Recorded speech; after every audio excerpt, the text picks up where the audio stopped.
at aking siniyasat ang mga sisidlan ng lahat ng hangin na aking napag-alamang nakatutulong sa pagpapaganda ng buong nilikha at sa pagpapanatili ng pundasyon ng lupa. Aking siniyasat ang batong sumusuporta sa mga sulok ng lupa.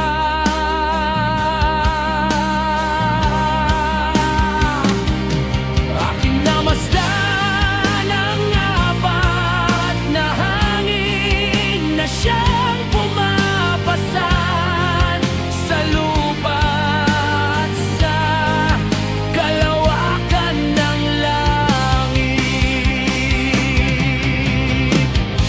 At aking namasdan ang mga hangin pumupuno sa mataas na kalangitan na bumabangon sa gitna ng langit at ng lupa, at siyang nagsisilbing mga haligid ng langit.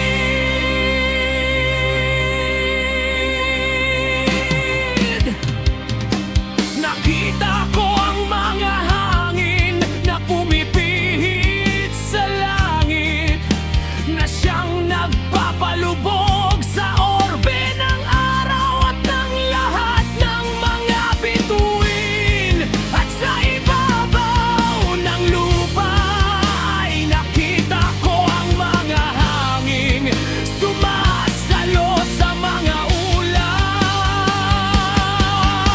Nakita ko ang landas ng mga anghel.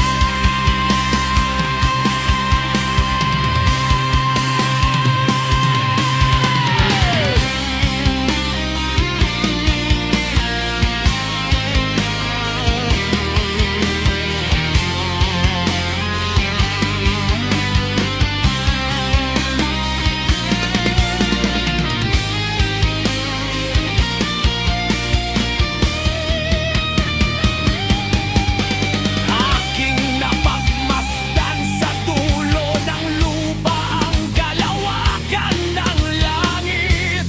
Sa itaas nito, pagkatapos ay nagpatuloy ako patimoy, kung saan nagniningas araw at gabi ang langit na bundok na nabuo mula sa maluwalhating mga batato. Tatlo patungo sa silangan, at tatlo patungo sa timog.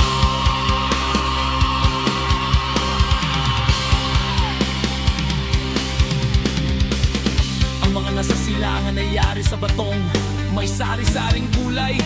Ang isa ay gawa sa perlas at ang isa pa ay sa antimonyo. Ang mga nasa timog ay yari sa pulang bato. Ang nasa gitna ay umabot sa langit na gaya ng trono ng alaya. Isang tronong yari sa alabastro na ang tuktok ay sapiro. Nakita ko rin ang isang nagliliyab na apoy na nakabitin sa ibabaw ng lahat ng mga bundok. At doon ay nakita ko ang isang dako sa kabilang panig ng isang malawak na teritoryo, kung saan natipon ang mga tubig.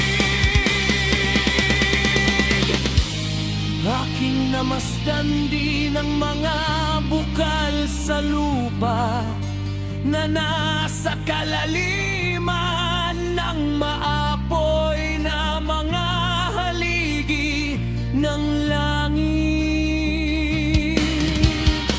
At sa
hukbong langit.